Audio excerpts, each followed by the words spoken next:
Son las 3:43 de la tarde y seguimos acá en Por Dos Razones y como hablamos anteriormente, hoy celebramos el Día del Libro. Vamos a hablar desde Miami, que nos acompaña vía Zoom con Gabriela Caballero. ¿Y quién es Gabriela Caballero? Pues es una escritora venezolana que está radicada en el exterior desde el 2011, con una sólida formación en teatro, cine documental y guionismo. Ella está especializada en guión cinematográfico y de televisión y trabaja desde el año 2013 como escritora multiplataforma en Telemundo, NBC, Hispanic Group, en las áreas creativas y de marketing. Pero además es escritora y tiene un libro que en este momento está rompiendo récords. Ha sido comentado y con excelentes comentarios, por supuesto, y además ha sido reconocida con el Florida Book Awards, un prestigioso premio que celebra la mejor literatura de autores de Florida relacionados con el estado, y esta obra forma parte de la colección permanente de ganadores de la Universidad Estatal de Florida y es mencionada actualmente en diversos medios por esta medalla de oro que se ganó en los Florida Book Awards con el libro El tren de los invisibles. Bienvenida a Por Dos Razones, Gabriela. Para nosotros es un honor tenerte a ti compartiendo toda esa experiencia maravillosa como escritora y además de todo este éxito que ha tenido tu libro. Bienvenida, Gabriela. Gracias por la invitación, en especial en un día como hoy para celebrar los libros. Bueno, nosotros hemos hecho un seguimiento a toda esa trayectoria. De hecho, un guión de nuestra invitada especial, un guión de su autoría, fue premiado y llevado al cine en Colombia en el año 2010 y ha trabajado como una guionista, dialoguista en televisión en Venezuela, en Miami, pero nosotros tenemos que aplaudir toda esa labor porque hay que reconocer lo que ella ha hecho, sobre todo con esa película, lo digo, se tenía que decir. Hoy vamos a hablar del libro y nosotros teníamos una conversación bien sabrosa ya con nuestra invitada Gabriela Caballero. Gabriela, bienvenida, estás Por Dos Razones y bueno, ¿podrías compartir con nosotros qué te inspiró a escribir en este caso El tren de los invisibles? Bueno, gracias de nuevo a Jocelyn y Kenji por la invitación. Siempre he tenido la inquietud de escribir narrativa, pero como bien lo mencionaron, he estado más en televisión y guión, y creo que durante la pandemia sobre todo fue ese momento que fue un parteaguas para mucha gente, pero fue donde más pude conectar con ese deseo de escribir y retomar algunas historias que ya tenía pensadas o borradores y empezar otras y dedicarme más seriamente a la escritura y a la narrativa. Y bueno, el libro son historias que eran relatos individuales y con el tiempo me di cuenta que se conectaban. De cierto modo hay un tema que conecta a estos personajes y de allí nace el libro. Bueno, pero en esta pregunta va, ¿quiénes son esos invisibles? Bueno, le pusimos los invisibles, es uno de los relatos, tiene ese nombre, pero todos estos personajes son 3 historias. Resulta que son personas que en algún momento o que están muy solas y por eso están invisibles, o que no vemos lo que están pasando, tantas batallas de mucha gente que no sabemos, ¿no?, por lo que están pasando, o cuántas veces, bueno, no nos han hecho sentir invisibles en algún momento de nuestra vida. Entonces, de esa manera es que se conectaron, y de ahí nace el nombre, ¿no? Son los periféricos, digamos, personas que están viviendo un momento bien específico. Todas estas historias nacen de algo real que o yo viví o alguien cercano a mí, y algunas noticias y cosas que leí, ¿no? Que dije, bueno, aquí hay una historia y bueno, con mucho respeto y con mucho amor, pues porque nacieron de esas partes de mí o de esas vivencias de otros, y de ahí nace pues la ficción, ¿no? ¿Qué puede pasar con esto? ¿Qué pudo pasar con esta persona antes o después de ese suceso? ¿Y qué pudo pasar con el libro? Pues que alcanzaste la cima de los Florida Book Awards. ¿Y qué significa eso para ti, Gabriela, como comunicadora, como guionista y ahora como escritora? ¿Qué significa llevar el nombre de Venezuela a este prestigioso escenario literario? Como venezolana. Bueno, imagínate, muchísimo orgullo como venezolana, sobre todo en estos momentos, y en un estado como la Florida, donde hay tanta gente que escribe en español, gente muy talentosa de Cuba, de Colombia, bueno, de todas partes, en Venezuela también. Es una categoría que creo que está bien competida y para mí fue primero un estímulo muy grande, como, sabes, sí, sí es el camino, sí, porque que te lean unos jueces que no te conocen de absolutamente nada, que tienen que leer tantas cosas buenas para este concurso, me da confianza. Sobre todo me da mucha confianza y me ha dado muchísima alegría pues la gente que ha celebrado conmigo este premio. Venezolanos sobre todo, aquí en Miami y fuera, sí. Mira, y me encanta volver a hablar del libro con ustedes que están en Venezuela también. No había tenido la oportunidad. Y a nosotras nos enorgulleces muchísimo también. Claro, y de hecho no puedo dejar la pregunta. Ha sido una migrante, una muy talentosa venezolana que nos has representado en el mundo y nos sentimos orgullosos. ¿Qué ha sido el desafío o lo más difícil de llegar hasta el punto donde estás luego que sales de Venezuela y si llevas el contexto de nuestro país en tu trabajo?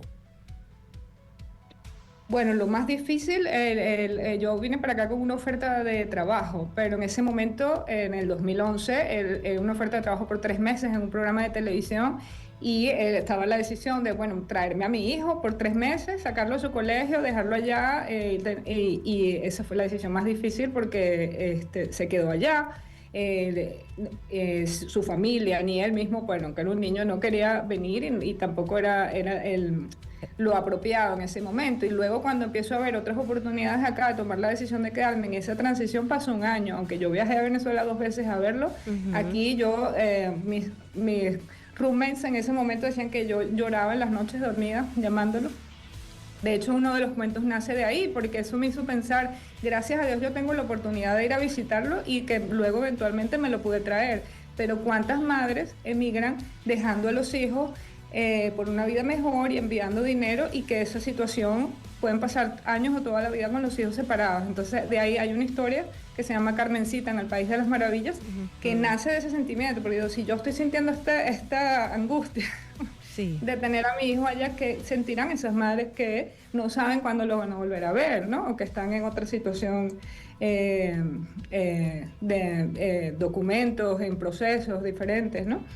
Entonces, de ahí, eso fue lo más difícil. Y que era lo otro que me preguntaste, ¿cómo llevo mi venezolanidad? Bueno, en Venezuela creo que yo soy representante, pero aquí en televisión lo veo, hay mucha gente preparada. En Venezuela y se sigue haciendo radio, televisión, pero de toda la vida. Entonces yo creo que es una cantidad de profesionales venezolanos que estamos aportando a donde vayamos. Entonces creo que eso siempre es una satisfacción.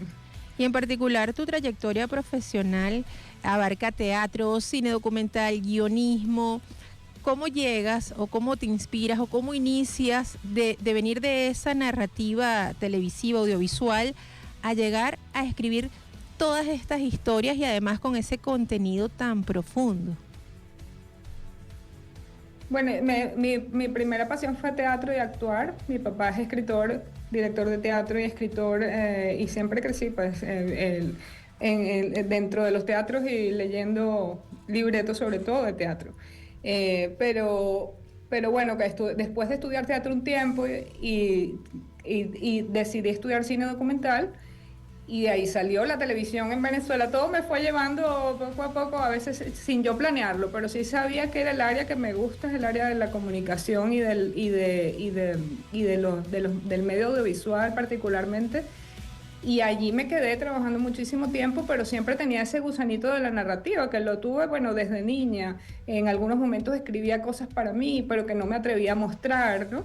Y como te comenté, en la pandemia fue cuando yo dije, ya va, yo estoy escribiendo muchos proyectos para otros, ¿no? Normalmente. ¿Qué quiero hacer yo? Esa inquietud, porque es como una inquietud que está dentro de uno, que quiere salir, que tienes esa historia, que tienes eso, y ahí es donde empiezo a conectar con otros escritores y a motivarme y a atreverme a escribir y a leer lo que escribía. a tomar este camino pues más en serio. Bueno, sí, creo una vocación. Claro. Bueno, El tren de los invisibles es un ejemplo de esa obra tan significativa de tu autoría. Estamos hablando con Gabriela Caballero. Aborda temas bastante profundos, relevantes, sobre todo de la sociedad contemporánea, esa narrativa que se centra en esas experiencias de aquellos que se sienten invisibles, especialmente, digo yo, de aquellos que han tenido que huir de situaciones de horror, situaciones de violencia y que buscan un cambio de vida, una nueva experiencia. Creo que tu obra tiene bastante empatía. Si yo tendría que resumir algo en tus obras, es la empatía, que tocas la fibra humana. Ahora yo te pregunto, ¿pero cuál es tu mensaje? El mensaje de Gabriela que quiere que que lo reciban esos lectores. ¿Cómo quieren que te lean? ¿Cuál es el mensaje profundo que tú quieres transmitir?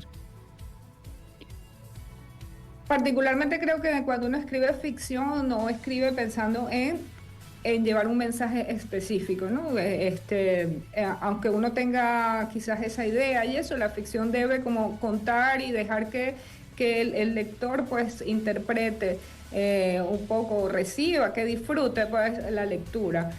Sin embargo, como estas historias me pasó a mí misma en el proceso de publicación, que yo sentí como que le debía a estos personajes, que todos salieron de cosas reales, partes de mí y partes de otros, como qué puedo hacer por ellos para ayudar un poco a esas situaciones, o si alguien que lo está leyendo se identifica con una situación de adicción, por ejemplo, con una situación de ideas de suicidio, si alguien quiere ayuda, por lo menos esa fue la idea de poner en el libro algunos códigos QR para que puedan entrar a esas organizaciones que están ahí y buscar ayuda para situaciones específicas, por ejemplo, la de desplazados, adicciones. Entonces me encantaría que si esto toca la fibra de alguien y que gracias al libro pueda ser un poco más sensible hacia los demás también, o más curioso de que porque alguien esté pasando, ¿sabes?, cómo está viviendo esa persona, ¿no? O qué puedo hacer. O incluso el lector, si se identifica con alguna de ellas, que sepa que no está solo. El tren de los invisibles, entonces, Gabriela, para nosotros es un testimonio de tu excelencia literaria, pues por todos estos reconocimientos que has recibido, pero además es una muestra del talento de nosotros los venezolanos. Lo has demostrado, lo estás haciendo y de verdad te felicitamos desde acá, desde Por Dos Razones, y sobre todo agradecemos que hayas compartido toda esta experiencia con nosotros y con toda nuestra audiencia. Así es, y gracias por reflexionar sobre esa humanidad compartida. Siempre bienvenida. Muchas gracias a ustedes por estos espacios y por darme la oportunidad de poder hablar, de llegar a más gente en Venezuela que quieran conocer del libro. Así es, siempre bienvenida, @Gaby Diamora, así la pueden encontrar. El tren de los invisibles. Bueno, Jocelyn. Agradecidísimos contigo, Gabriel, y bueno, las puertas de Por Dos Razones están abiertas para tu próximo libro, que lo esperamos pronto. Un abrazo grande. Son las 3:56 de la tarde.